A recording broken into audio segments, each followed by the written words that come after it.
বিসমিল্লাহির রহমানির রহিম। বিশ্ব আধ্যাত্মিক জ্ঞান সঞ্চার দরবার শরীফের প্রতিষ্ঠাতা আমার মুর্শিদ কেবলা গাউসুল আজম শামীম আলী চিশতির দরবার হইতে আমি শাহ আলম আপনাদের সকলকে জানাই আন্তরিক শুভেচ্ছা ও অভিনন্দন। আমার মুর্শিদ কেবলা গাউসুল আজম শামীম আলী চিশতির দরবার হইতে আবারও কিছু আলোচনা নিয়ে আপনাদের সামনে হাজির হইলাম।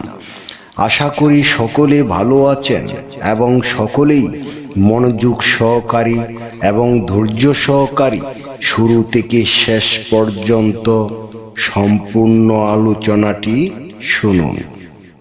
আমি যে আলোচনাটি নিয়ে আপনাদের সামনে হাজির হইলাম সেই আলোচনাটি হলেন আপনি কিভাবে সবার অজান্তে নীরবে ধীরে ধীরে ধনী হয়ে যাবেন।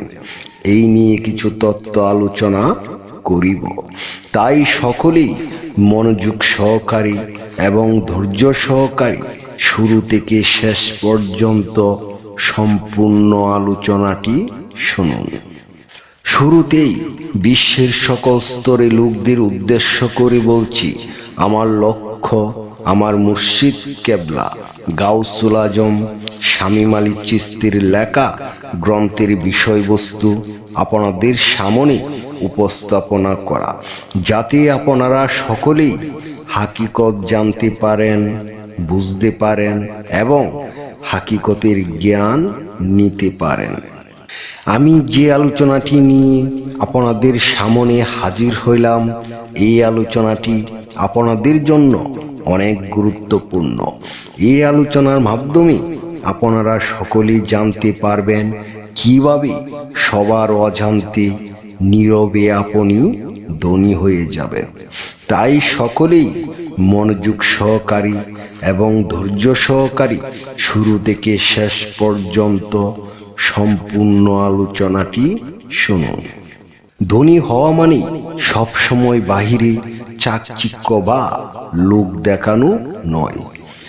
আসলে যাদের নীরবে ধনী হতে দেখা যায় তারা সাধারণত খুব সাধারণ জীবনযাপন করেন। এই মানুষগুলো সাফল্যের পিছনে ছুটেন না, বরং নিয়মিত ছোট ছোট অভ্যাসের মাধ্যমে সময়ের সঙ্গে সঙ্গে বড় সাফল্য পান। চলুন জেনে নিই কিভাবে কিছু নীরব অভ্যাস মানুষকে ধীরে ধীরে ধনী করে তোলে। আগে নিজের জন্য রাখুন। ধনী হওয়ার পথে যারা এগিয়ে থাকেন তারা খরচের আগে সঞ্চয় করেন। মাস শেষের অপেক্ষায় নয়, বেতনের একটা নির্দিষ্ট অংশ তারা সরাসরি সঞ্চয় বা বিনিয়োগে জমা করেন। অটোমেটিক ট্রান্সফার সেট করে রাখেন যেন সঞ্চয়টা নিজের অজান্তেই হয়ে যায়। সঞ্চয় করার কাজে তারা নোটবুক বা এক্সেল শিট ব্যবহার করেন, কিন্তু মূল লক্ষ্য একটাই, দীর্ঘমেয়াদী সঞ্চয় বাড়ানো। জ্ঞানে বিনিয়োগ করুন। শুধু চাকরির আয়েই আপনি কেন সন্তুষ্ট থাকবেন? নিজের দক্ষতা বাড়াতে ট্রেন্ড জানা ও বাজারের চাহিদা বোঝার চেষ্টা করেন। বিভিন্ন কোর্স, ব্লগ, বই কিংবা অভিজ্ঞতাদের অনুসরণ করে দক্ষতার মাধ্যমে নিজের মূল্য বাড়ান। ফলে নতুন সুযোগ এলে সেটা লুফে নেন।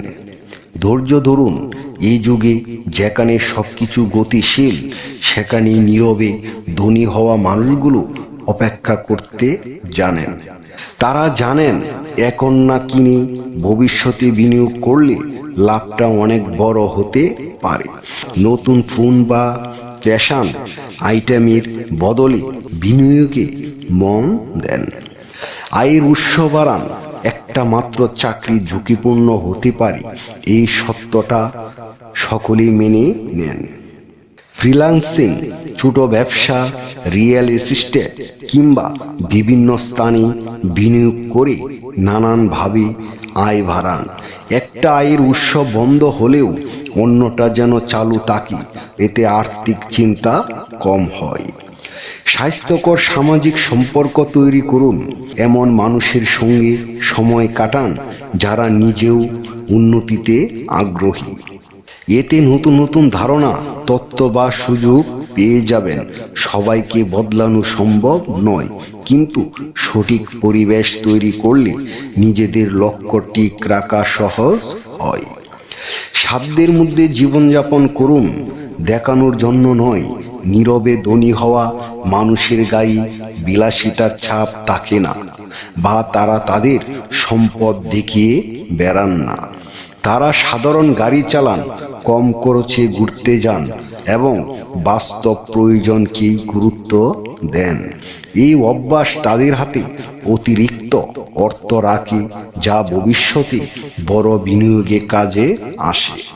উন্নতির প্রতি লক্ষ্য রাখুন এবং প্রয়োজনে সমন্বয় করুন।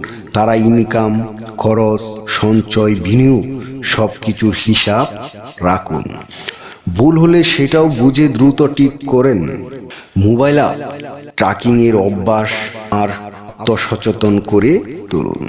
এখনই শুরু করুন। ধনী হওয়ার জন্য নিখুঁত সময়ের দরকার নেই, এই সত্যটা সকলে বোঝেন।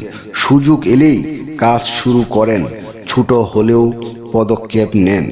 নিখুঁত হওয়ার চেয়ে উন্নতি আপনাদের কাছে বেশি জরুরি।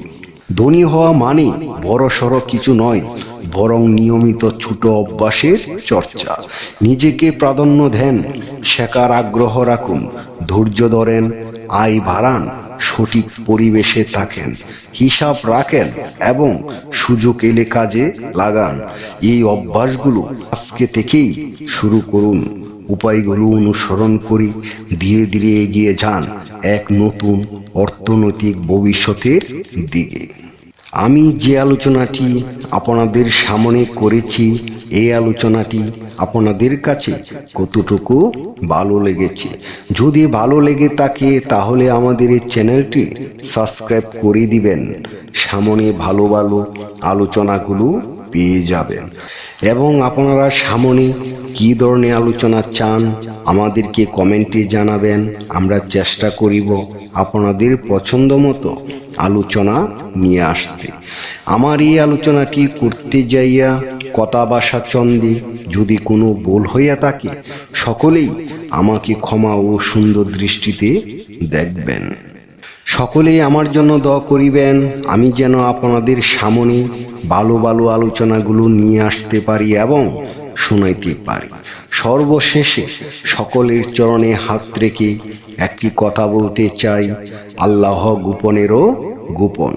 সেই গোপনকে পাইতে হলে একজন কামেল মুর্শিদের কাছে যাইয়া বায়াত গ্রহণ করি। সেই গোপন ইবাদত ও গোপন সাধনার মাধ্যমে আল্লাহকে লাভ করিতে হইবে। সকলে ভালো থাকবেন, সুস্থ থাকবেন। আল্লাহ হাফেজ।